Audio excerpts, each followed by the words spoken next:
오늘 우리 함께 하나님 말씀 디모데후서입니다. 4장 9절에서부터 22절까지의 말씀입니다. 너는 어서 속히 내게로 오라. 데마는 이 세상을 사랑하여 나를 버리고 데살로니가로 갔고, 그레스게는 갈라디아로, 디도는 달마디아로 갔고, 누가만 나와 함께 있느니라. 내가 올 때 마가를 데리고 오라. 그가 나의 일에 유익하니라. 두기고는 에베소로 보내었노라. 내가 올 때에 내가 드로아 가보의 집에 둔 겉옷을 가지고 오고 또 책은 특별히 가죽 종이에 쓴 것을 가져오라. 구리 세공업자 알렉산더가 내게 해를 많이 입혔으에 주께서 그 행한 대로 그에게 갚으시리니, 너도 그를 주의하라. 그가 우리 말을 심히 대적하였느니라. 내가 처음 변명할 때에 나와 함께한 자가 하나도 없고 다 나를 버렸으나 그들에게 허물을 돌리지 않기로 원하노라. 주께서 내 곁에 서서 나에게 힘을 주심은 나로 말미암아 선포된 말씀이 온전히 전파되어 모든 이방인이 듣게 하려 하심이니 내가 사자의 입에서 건짐을 받았느니라. 주께서 나를 모든 악한 일에서 건져내시고 또 그의 천국에 들어가도록 구원하시리니 그에게 영광이 세세 무궁토록 있을지어다. 아멘. 브리스가와 아굴라와 및 오네시보로의 집에 문안하라. 에라스도는 고린도에 머물러 있고 드로비모는 병들어서 밀레도에 두었노니, 너는 겨울 전에 어서 오라. 으블로와 부데와 리노와 글라우디아와 모든 형제가 다 내게 문안하느니라. 나는 주께서 내 심령에 함께 계시기를 바라노니 은혜가 너희와 함께 있을지어다. 아멘. 네. 오늘 디모데후서 본문으로 내 곁에 선 사람들이란 제목으로 함께 하나님 말씀 나눠보도록 하겠습니다. 이제 지난 주말 저희 예담 어린이 부서에서는 이제 5학년, 6학년 대상으로 이제 큐브라는 기독교 세계관 훈련을 진행하고 있는데요. 특별히 이제 지난주가 주제가 이제 죽음이었습니다. 죽음. 그래서 우리 아이들이 뭐 이렇게 죽음을 생각해 볼 일이 많지 않은데 죽음이란 주제를 가지고 세상이 어떻게 죽음을 바라보고 있는지 또 성경은 죽음에 대해서 어떻게 이야기하는지 강의와 활동들 이렇게 체험을 했습니다. 특별히 활동 중에 이제 아이들 대상으로 유언장 쓰기, 묘비명 쓰기, 자기가 직접 작성해 보는 거고, 그리고 드디어 이제 그것만이 아니라 이제 실제 저희가 관에 들어가서 이제 죽음을 체험해 보기 이렇게 해서 관을 짰습니다. 아이 키 맞춰서 관을 하고 이제 깊이도 한 45cm, 너비는 한 60cm에서 정말 아이들이 들어가게 해서 뚜껑까지 제작을 해가지고 이제 관을 이제 여기다 놓고 불 끄고 또 좀 조명을 만들어서 이렇게 체험을 했습니다. 그 사진이 하나 있는데요. 이제 그 사진이 요겁니다. 이런 분위기에서 진행되었습니다. 그래서 관 뚜껑을 열 수 있고 옆에 보이지 않지만 이제 선생님 한 분이 검은 옷을 입고 계십니다. 그래서 막 저승사자 아니냐 막 이렇게 하셨는데 선생님이 계시고 그 다음에 보시면 이제 봉헌함 위에다가 저희가 살짝 이제 아이패드로 아이들 이제 영정 사진도 이렇게 만들었습니다. 그것뿐만이 아니라 이제 그 다음 사진 한번 넘겨주시면 이제 아이들 영정 사진하고 성가대 가운은 이제 수의를 입고 이제 혼자서 여기를 이렇게 입장하는 겁니다. 그리고 관에 들어와서 이제 아이들이 이제 눕는 겁니다. 그러니까 이제 다른 친구들과 같이 들어올 수 없고 인도하신 선생님과 이제 홀로서 들어옵니다. 원래 죽음은 혼자 가는 거 아닙니까? 혼자서 이렇게 어두운 걸 돌아오면은 이제 선생님이 자신의 영정사진 앞에서 이렇게 이야기를 합니다. 우리가 가지고 갈 수 있는 것은 아무것도 없습니다. 내가 열심히 노력해서 이루었던 어떤 것도, 나를 힘들게 했던 일들도, 친구와의 문제도 지금은 아무런 의미가 없습니다. 자, 이제 관에 들어가겠습니다 하면 이제 아이를 관을 넣고 두 명의 선생님이 관뚜껑을 닫아줍니다. 그리고 실제로 이제 못질을 하는 것처럼 고무망치로 4번을 꽝꽝꽝 해가지고 이제 못질하는 것처럼 이제 실제로 사실 이 체험을 이제 하면서 저희도 예상하지 못했는데 어린아이들이 이제 저쪽에서 한쪽에서는 대기하면서 유언장과 이제 묘비명을 쓰다가 이 관을 체험하고 나서 유언장과 묘비명을 쓴 아이들이 달라지는 겁니다. 그러니까 이제 조금 웃으면서도 썼다가 관에서 죽음이라는 것을 잠시 잠깐 체험하고 나서 아이들 보면은 이 죽음으로 말미암아 인해서 끊어지는 관계들에 대해서 이렇게 참 슬퍼하고 두려워하는 학생들이 있었습니다. 실제로 유언장을 쓰면서 이렇게 눈물을 흘리면서 죽음에 대해서 싫어하고 두려워하는 아이들도 있었습니다. 어떤 아이들은 이렇게 못질한다고 꽝꽝꽝 이제 망치를 치는데 나오란 얘기인 줄 알고 뛰쳐나왔다가 다치는 아이들도 있었습니다. 부딪히는 거죠, 잠깐. 몇 가지 유언장의 질문 중에서 자신이 정말 소중하게 생각했던 것들을 어떻게 정리할 건지도 한번 생각해 보라고 해줬습니다. 몇몇 아이들이 그 관계와 또 자신의 어떻게 보면은 남아있는 그 유물들 같은 거죠. 재산을 어떻게 정리할 것인지 이런 것들 한번 작성하면서 몇 가지 이제 좀 공통된 부분이 있었는데, 먼저는 우리 아이들이 부모님을 향하여서 관을 들어갔다 나온 모든 아이들이 한결같이 엄마 미안해요. 뭐 구체적인 죄의 항목이 적혀져 있지는 않지만 한결같은 마음은 엄마 미안해요. 또 엄마 또 나의 아빠가 되어주셔서 감사해요. 어떤 친구는 기독교적이지는 않지만 자기가 다시 태어나도 엄마의 자녀가 되고 싶다라고 쓴 친구도 있었습니다. 자신의 재물들은 어떻게 처리할 것인가 우리 아이들이 고민하면서 내 돈은 다 엄마 아빠 가지세요. 얼마일지 모르겠지만, 또 어떤 친구는 자기의 돈을 반띵을 해서 부모님과 동생들에게 나누어 달라는 아이도 있었습니다. 또 특별히 부모님들만이 아니라 자신의 소중한 친구들의 이름을 이제 묘비명에 가득 기록한 친구들도 많았습니다. 사랑하는 친구들의 이름을 써가면서 이제 자신이 먼저 죽게 되었다는 사실들을 전하고, 그리고 또 공통적인 메시지가 나의 절친이 되어줘서 고맙다.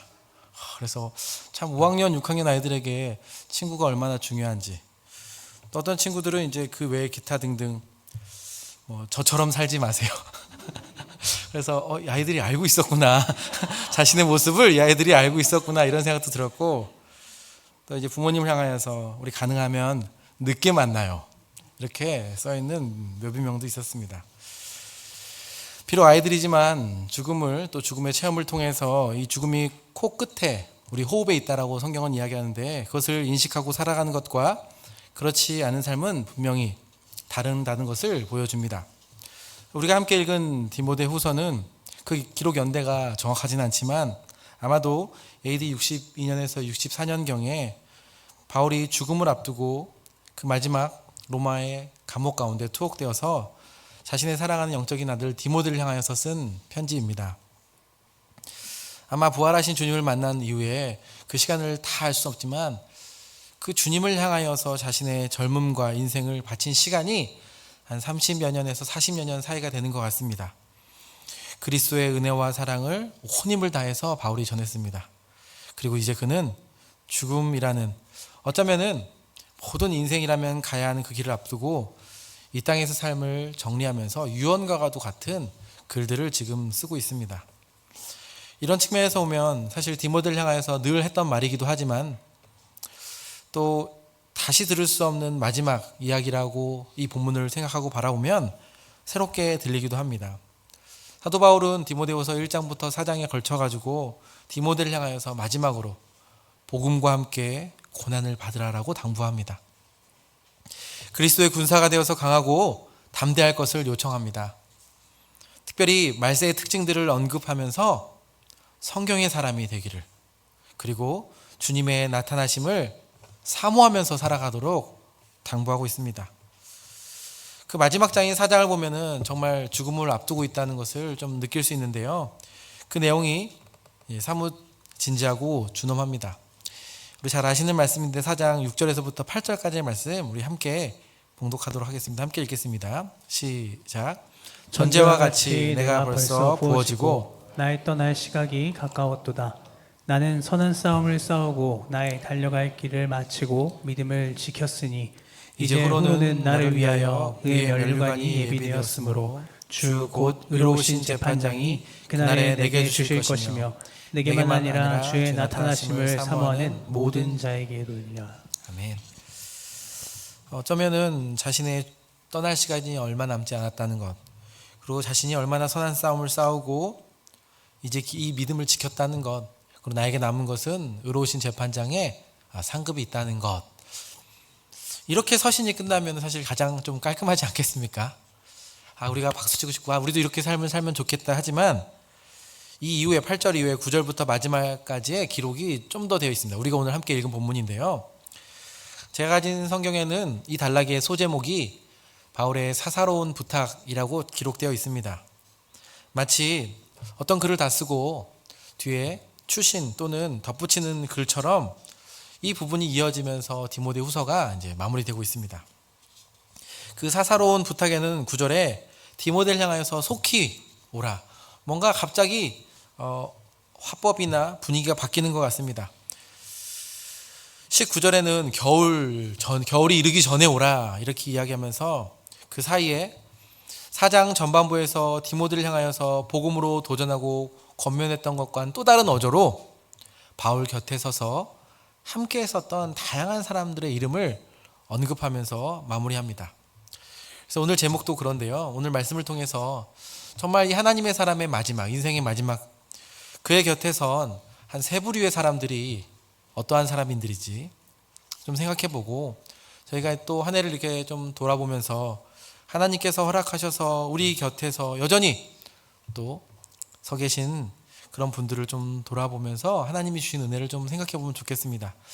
그 세 부류의 사람들 중에 가장 먼저는 바울에게 상처를 주거나 어렵게 한 사람들이 있었다는 겁니다. 바울이 언급하기로는 바울과 함께 동역하였으나 자신을 떠나거나 해를 입힌 사람들의 이름을 언급합니다. 먼저 10절에는 함께하였지만 배신하거나 바울과 끝까지 함께하지 못하고 다른 길로 간 세 사람의 이름을 언급하는데요. 제가 한번 4장 10절 읽겠습니다. 데마는 이 세상을 사랑하여 나를 버리고 데살로니가에 갔고 그레스게는 갈라디아로 디도는 달마디아로 갔고 이렇게 세 사람의 이름을 언급합니다. 먼저 언급된 데마는 세상을 사랑해서 떠났다라고 이야기합니다. 아마 여기서 말하는 데마는 그 데메드리오의 줄임말로서 확실하진 않지만 골로새 교회와 빌레몬서에 등장하면서 바울과 함께 복음에 헌신했던 사람으로 여겨집니다. 그는 바울이 처음 로마 투옥할 때에 함께 있었는데 그랬던 그가 세상을 사랑하여서 떠났다라고 이야기합니다. 세상을 사랑해서 떠났다는 이 말은 정말 세상 속에 아예 빠져버렸다는 의미보다는 로마의 극심한 고난과 박해 가운데 그 신앙을 또 잠시 피한 것으로 부끄럽게 여겼던 것처럼 여겨집니다. 앞서 디모데 후서 1장에서 바울에게 강조했던 것처럼 복음과 함께 고난을 받되 부끄러워하지 말라고 당부하는데 아마 데마가 이 복음을 부끄러워하고 이제 떠난 것처럼 좀 여겨집니다. 데마이에서 그레스게와 또 디도의 이름도 언급되는데 사실 데마의 경우처럼 구체적인 원인이 있지 않지만 바울을 떠나서 다른 곳으로 간 사람들을 소개합니다. 그리고 이런 자신을 같이 있었다가 떠난 사람들만이 아니라 적극적으로 자신에게 해를 입힌 사람의 이름을 언급하는데 14절에 구리 세공업자 알렉산더를 언급합니다. 내게 해를 많이 입혔고 주께서 그 행한 대로 갚으시라라고 이제 간구하고 있는데요. 이 알렉산더도 사실은 어떤 인물인지 정확하게 나타나 있지 않습니다. 사도행전 19장에 보면은 에베소 폭동이 일어났을 때 진압하려고 했던 그 유대인의 이름도 알렉산더인데 그 사람인지 또는 바울에 의해서 출교된 동일 인물인지 다 알 수 없고 무슨 일을 했는지도 알 수 없지만 좀 분명한 것은 그 사람에 대해서 디모데도 알고 있고 바울에게 그렇게 해를 끼쳤던 일들을 다루면서 하나님께서 갚아주시기를 간구하고 있다는 것입니다. 이렇게 바울 곁에 서서 마지막에 언급되고 있는 그 사람들, 한편으로는 바울과 함께 열심히 동역했지만 그 바울을 떠난 사람들, 또 바울에게 악을 행함으로 상처를 준 사람들이 바울 곁에 있다는 사실을 보면서 두 가지 정도로 생각해 보게 됩니다. 먼저는 바울에게도 이런 사람이 있구나. 우리는 하나님을 섬기고 믿음을 따라 살아가면서 참 나와 가정 또 우리 자녀들 곁에 사실 좋은 사람들이 거하고 만나기를 좀 사모합니다. 또 자녀들이 있는 가정이라면 부모님들이 의지적으로라도 좀 좋은 사람들과 어울릴 수 있도록 그렇게 환경도 만들지 않습니까? 하지만 실제 바울의 삶에도, 저희 삶에도 늘 우리를 배신하거나 우리를 속상하게 하거나 또는 우리에게 여러 가지 불편과 해를 끼치는 사람이 있다는 사실입니다. 함께 교회를 섬기고 또 함께 하나님 나라를 꿈꾸는 줄 알았는데 결정적인 순간에 여러 이유로 다른 선택을 한 사람들이 있지 않습니까? 다른 길은 가는 사람들이 주변에 있습니다. 심지어 적극적으로 우리에게 화를 내고 해를 입히고 우리가 베푼 그 호의보다 더 큰 상처를 입힌 사람들이 사실은 우리 가까이에 있습니다. 또는 우리 자신일 수도 있습니다. 베드로전서 4장 12절에서는 우리 옆에 이런 사람이 당연히 있는 것이 당연하다라고 이렇게 이야기합니다. 사랑하는 자들아, 너희를 연단하려고는 불시험을 이상한 일 당하는 것 같이 이상히 여기지 말아라. 우리가 예수를 믿는다고 해서 또 좋은 교회에 다닌다고 해서 우리 주변에, 우리 교회에 정말 나를 위하고 나만 생각해주고 한 목표와 한 꿈을 이루어가는 사람만 있는 것이 아니라는 사실을 우리는 이해합니다. 앞서 말씀드렸던 것처럼 바울에게도 이러한 일이 있고 우리에게도 늘 그러한 사람이 있습니다.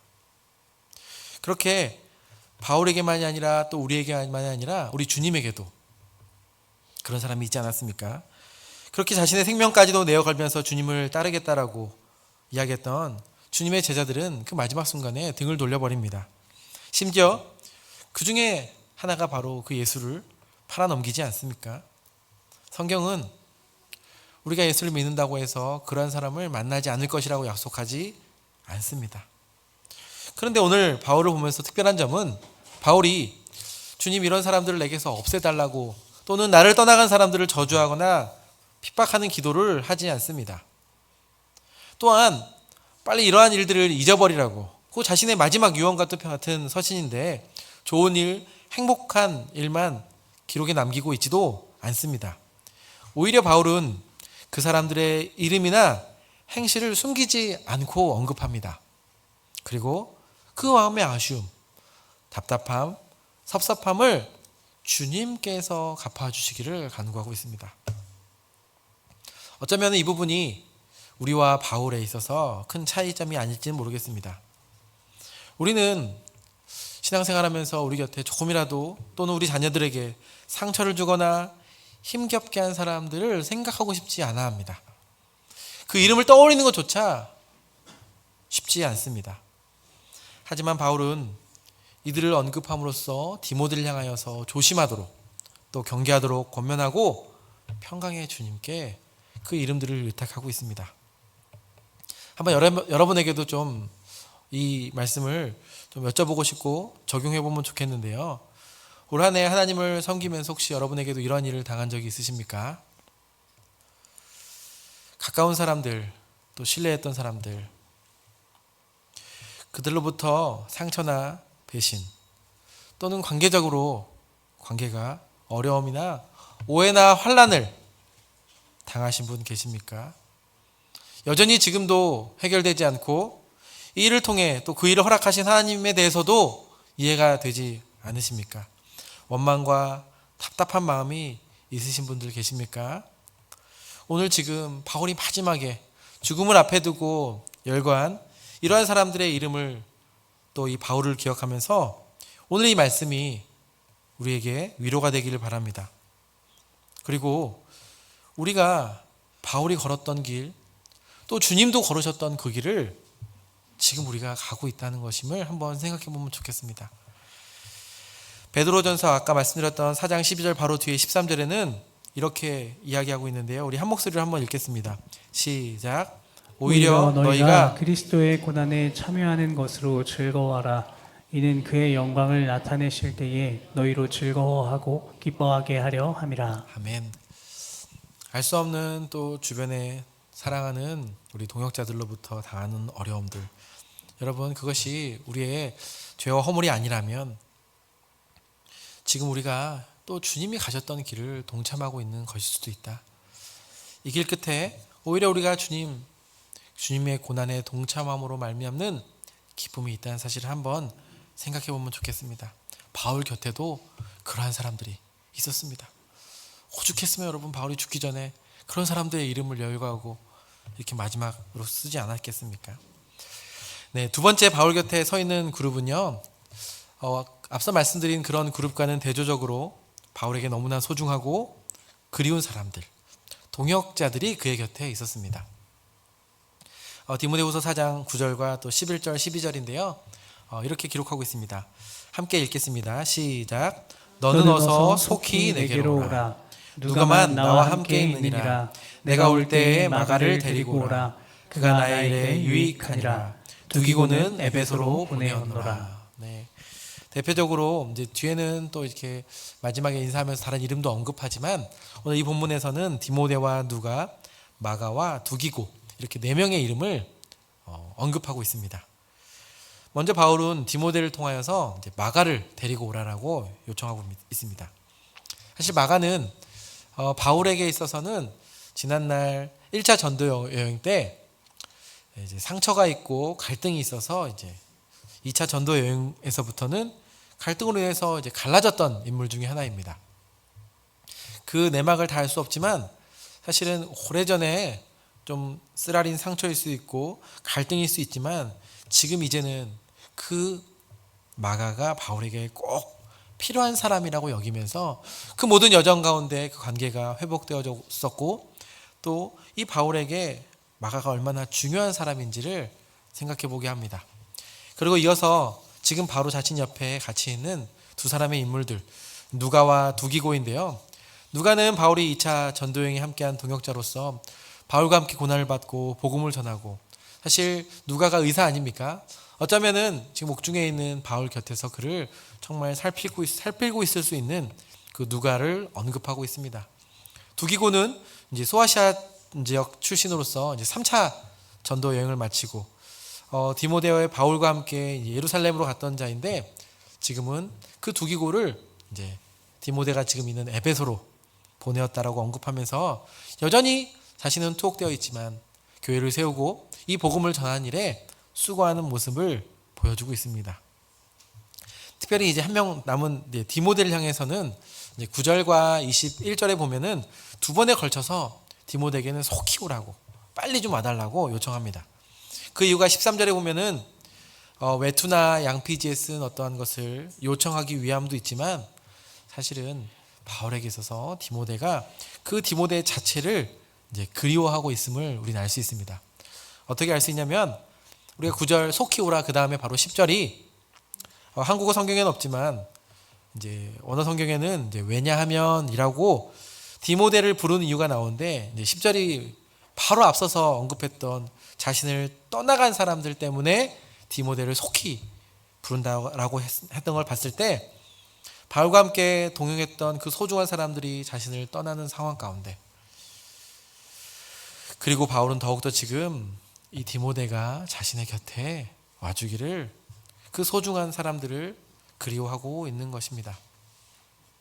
그러니까 바울을 떠나고 해를 끼친 사람도 있었지만 그의 곁에는 여전히 그와 함께하고 복음의 짐을 함께 나누며 속히 보고 싶어하는 사람들이 분명히 있었습니다. 하나님께서는 바울이라는 개인을 불러서 이방인에게 복음을 증거하라고 부탁하셨지만 바울 혼자서 감당한 것이 아니었음을 우리는 알게 됩니다. 각자 다른 모습으로 또 역할도 다르지만 서로가 서로에게 또 하나님 나라와 그 교회를 위해서 꼭 필요한 사람들을 그 곁에 허락하셨습니다. 우리 역시 하나님께서 우리 각 사람을 불러서 교회로 모아주셨습니다. 하지만 동시에 이 하나님 나라가 확장되어지고 교회가 세워지는 그 일에 있어서 우리 삶에 필요한 동역자들을 허락하셨습니다. 한번 여러분 올 한 해 이렇게 좀 돌아보면서 이 교회를 섬기면서 또 복음과 하나님 나라로 인해서 함께한 동역자들을 한번 생각해 보시겠습니까? 신앙생활을 시작한 이래 우리는 나 혼자 정말 이 믿음을 지키고자 싸우는 부분도 있지만 더 많은 부분 필요에 따라서 하나님께서 우리 옆에 꼭 맞는 사람을 보내주지 않으셨습니까? 각자 은사에 따라서 나의 부족한 부분들을 채워주기도 하고 필요를 공급해 주기도 하며 받기도 합니다. 기도도 해주고 그들로 인해서 우리가 정말 공동체구나, 함께이구나, 따뜻하다, 그렇게 하나님을 알아가게 하셨던 기쁨의 동역자들이 계시지 않습니까? 물론 앞서 얘기했던 것처럼 그들 중에서는 의견이 달라고 생각이 달라서 속상하고 마음을 어렵게 하는 일도 있었지만, 그런 분들 역시 어떻게 보면은 내 생각과 다르지만 주님의 교회를 위해 수고와 기도를 아끼지 않은 또 다른 방법일 수도 있습니다. 저도 이렇게 말씀을 준비하면서 한 해를 이렇게 좀 돌아보게 되었는데요. 먼저 참 교육자 그룹에서 우리 담임 목사님과 또 전사님을 통하여서 참 많은 사랑과 은혜와 또 함께함을 경험했구나. 또 부서를 섬기면 어떻습니까? 또 교회 행사를 진행하면서 참 하나님이 적재적소에 필요한 사람들을 보내주시고 그분들을 통하여서 함께 교회를 세워오게 했음에 참 감사하게 됐습니다. 그 한 분 한 분의 이름을 다 열거할 수는 없지만, 사실 제가 맨날 뭔가를 정신이 없어서 흘리고 다니면 늘 저를 아시고 제 거 아니냐고 찾아주시는 분이 생각났습니다. 제가 전체 문자를 보내거나 뭐 하면은 안내만 하면 늘 오탈자가 있거든요. 마음과 생각과 손이 다 다르게 노니까 늘 오탈자가 있어요. 그러면은 이제 문자 보내자마자 오탈자 있다고 알려주시는 분도 계셨고, 목 아프다고 그러면 이제 피곤해 보인다고 챙겨주시는 분들도 계셨고, 저가 이제 뭐 이렇게 사역하고 있으면 저로 인해서 제가 아니라 저희 가족이 힘들겠다고 생각하시면서 또 가족들을 챙겨주셨던 분들도 생각이 납니다. 이른 아침마다 새벽마다 기도의 자리에서 묵묵히 자리를 지켜주셨던 성도님도 생각나고, 무엇보다 사실 개인적으로 그 순종하기 참 어려운 상황임을 저도 알지만, 또 주변에 둘러보면은 어디 도움을 청할 곳이 없어서 또 알지만 무릅쓰고 부탁할 때 주저함 없이 내라고 순종해 주시는 우리 선생님들을 보면서 참 속으로 감사와 눈물을 삼킨 적도 참 많았습니다. 특히 올해는 처음 해보는 올세대 수련회를 섬기면서 정말 어떤 그림이 펼쳐질지 아무것도 몰랐는데, 말 그대로 올 세대가 섬세하게 각자 맡은 자리에서 수고해 주셨다는 사실을 깨닫게 되었습니다. 대만 단기 선교, 또 사실 저에게는 우리 장년들만이 아니라 우리 청소년들과 함께 갔는데요. 우리 청소년 학생들이 정말 꼭 필요한 그 자리에서 주님을 섬기면서 우리 장년들만, 또 우리끼리만이 아니라 우리 자녀들까지 한 몸이요, 우리가 많은 지체를 가졌지만 필요치 않은 지체가 없다는 것이 무슨 의미인지 알게 하셨습니다. 여러분, 하나님께서는 이처럼 하나님의 교회와 하나님 나라를 위해 우리 주위에 바울이 디모데에게 권했던 것처럼 복음과 함께 고난을 받을 것, 그리스도의 군사로 강하고 담대할 것, 또 이 악한 마지막 세대 가운데서 성경의 사람과 하나님의 다시 오심을, 예수 그리스도의 다시 오심을 사모하면서 이 길을 기쁨으로 걸어갈 수 있는 사람들을 허락하셨습니다. 우리가 또 11월 감사의 계절인데요. 이제 분립개척으로 함께 모인 지 이제 4년의 시간을 지나가면서 사실 또 처음부터 함께 애써하셨던 분들에게는 참 피곤하고 지치는 시간들이기도 하다는 생각을 해보게 됩니다. 하지만 또 이 즈음에 여러분 한번 생각하면은 좀 마음이 슬퍼지거나 눈물이 나는 사람이 계십니까? 또 이분 생각하면은 막 웃음이 나는 분들이 계십니까? 저도 어제 훈련 모임 때 들었는데 우리 교회에 천사미소 4인방이 있답니다. 천사미소를 가지신 4분이 계시대요. 누구인지 한번 찾아보세요. 생각만 해도 웃음이 나는 분, 하나님께서 우리에게 허락하신 동역자들을 생각하며 정말 여러분 작지만 감사와 마음을 전달하는 시간을 꼭 가져보시길 권해드립니다. 어떻게 해야 될지 모르시는 분을 위해서는 나가실 때 이게 빛이 되어 있습니다. 네, 감사 카드인데 어떻게 전해야 될지 모르시는 분들은 여기다가 한번 전달해봐도 좋을 것 같습니다. 자, 마지막입니다. 이제 앞서 두 그룹, 바울을 떠나거나 바울에게 해를 끼친 그룹이 바울 곁에 있었고, 또 바울의 귀한 하나님께서 허락하신 동역자들도 있었고, 그리고 이제 마지막으로 바울 곁에 서 있는 분이 한 분 더 계신데 그게 누구시냐? 바로 우리 주님이시라고 고백합니다. 오늘 본문을 보아서도 알겠지만 바울은 수많은 사람들에게 복음을 전하고 교회와 또 사람들을 세워왔지만 사실 그의 마지막에 그의 곁에 남은 사람은 얼마 되지 않다는 사실을 보게 됩니다. 심지어 16절에서 이야기하듯이 바울 편에서 바울을 변호했던 사람은 아무도 없고 복음과 자신에게 등을 돌려 떠난 사람들이 있다라고 이야기합니다. 어쩌면 이제 바울 곁에 남은 사람들로만 보면 바울의 인생, 바울의 수고, 바울의 삶은 실패한 것처럼 보이기도 합니다. 하지만 바울은 그런 사람들을 탓하지 않습니다. 왜 그렇습니까? 바로 17절에 고백한 것처럼 내 곁에 계신 주님 때문에 그렇습니다. 우리 4장 17절 한 목소리로 함께 읽겠습니다. 시작. 주께서 내 곁에 서서 나에게 힘을 주심은 나로 말미암아 선포된 말씀이 온전히 전파되어 모든 이방인이 듣게 하려 하심이니 내가 사자의 입에서 건짐을 받았느니라. 아멘. 그 주님은 바울 곁에 서서 사자의 입에서 건져내실 뿐만이 아니라 바울에게 능력과 사랑과 절제의 마음을 주심으로 고난 가운데 담대하도록 인도해 주셨습니다. 또한 바울이 자유의 몸으로 수많은 곳을 다니며 복음을 전할 때뿐만이 아니라 그렇게 능력으로 하나님 나라를 위해서 일할 때만이 아니라 바로 지금 갇힌 중에도 주님께서는 바울 곁에 서서 힘을 주시고 하나님의 뜻을 이루도록 하신 분이었습니다. 특별히 바울은 그 누구보다도 자신의 곁에 서서 함께 하시는 주님을 알고 경험했습니다. 사도행전에 이 동일한 표현이 몇 번 등장하는데 표현이 등장할 때마다 복음의 비밀을 담대하게 외칠 때, 오늘 본문도 그렇지 않습니까? 주께서 나에게 힘을 주심은 나로 말미암아 선포된 말씀이 온전히 전파되어질 때, 자신의 말씀을 능력 있고 힘 있게 하실 때마다 바울은 주님이 자신의 곁에 서 있음을 고백했습니다. 그가 사도행전 23장 보면은 공회 앞에서 바리새인과 사두개인들 그들 앞에서 복음을 담대하게 전할 때 그날 밤에 주님이 나타나셔서 이렇게 위로하셨습니다. 사도행전 23장 11절인데요.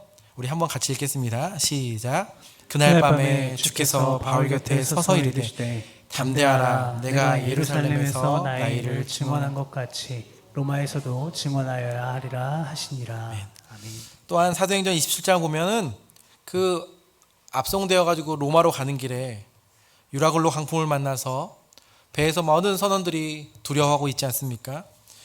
그런 자들을 향하여서 바울은 바로 지난밤에 자신에게 찾아오신 그 주님을 힘입어서 담대하게 이렇게 이야기합니다. 내가 속한 바 곧 내가 섬기는 하나님의 사자가 어젯밤에 내 곁에 서서 말하되 바울아 두려워하지 말라. 이 말씀을 가지고 거기서 두려움 가운데 있는 선원들을 담대하게 위로하고 있습니다. 사랑하는 성도 여러분, 신앙생활을 하다 보면 반드시 우리의 마음에 맞지 않고 그렇게 친했다가도 우리를 떠나고 어렵게 하는 사람들을 마주하게 됩니다. 뿐만이 아니라 그보다 더 풍성하게 하나님께서 우리에게 허락하신 귀한 동역자들을 만나게 하시고 바울이 디모데를 향해서 속히 좀 와달라 라고 요청했던 것처럼 너무나 귀하고 소중한 분들을 우리가 만납니다. 하지만 여러분, 이 모든 만남에는 끝이 있습니다. 앞서 처음에 이야기했던 것처럼 우리에게는 모든 인간이 피할 수 없는 죽음이 있기 때문에 언젠가는 이 모든 것이 헤어질 날이 있다는 겁니다. 때론 그날을 생각하면 슬픔과 아쉬움이 분명히 있습니다. 우리 어린아이들이 그렇게 고백했던 것처럼. 하지만 여러분, 분명한 것은 우리 주님은 우리 곁에 서서 우리를 떠나거나 버리지 않는다는 사실입니다. 그분은 첫 창조 때부터 우리와 함께 하기를 원하셨고 우리가 범죄함으로 하나님을 떠났을 때도 기어코 우리 곁에 찾아와 주셨습니다. 구약 때는 장막과 성전으로 우리 곁에, 그리고 마침내 우리와 같은 모습으로 이 땅에 오셔서 정말 사귐이 가능한 그 모습으로 우리 곁에 계셨습니다. 또한 우리의 연약함을 아시고 우리와 영원히 떠나지 않겠다고, 우리 곁에 계속 계시겠다라고 말씀하시면서 성령으로 우리 마음 가운데 거하심으로 임마누엘이 어떠한 뜻인지 가르쳐 주셨습니다. 바울이 살아있을 때, 바울이 복음을 증거하고 교회를 세울 때만이 아니라 바울이 고통 가운데, 바울이 옥중에서 죽음을 앞두고 있는 그때까지 모든 사람들은 있었다가도 또 떠나기도 하지만 그가 죽는 날까지 그의 곁에 서 계실 유일하신 분이 바로 예수 그리스도이십니다. 앞서 나눴던 우리의 한 학생이 유언장의 내용만 나누고 마무리하겠습니다. 많은 아이들이 자신과 또 자신의 부모님에 대해서 또 친구와 가족들에 대해서 이렇게 유언장과 또 묘비명에 남겼는데, 또 하나이가 이렇게 기록했습니다. 자신의 친구들에게 기록한 것 같은데, 자신의 묘 앞에서 자신의 묘비명을 보고 있는 친구들에게, 또 자신의 유언장을 읽고 있는 친구들에게, 친구들아, 혹시 이 하나님을 믿고 있지 않다면 하나님을 믿으세요.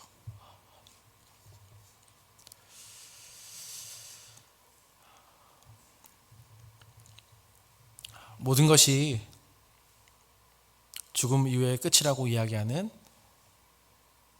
이 현실 속에 우리 곁에 영원토록 서 계실 수 있는 유일한 분, 예수 그리스도.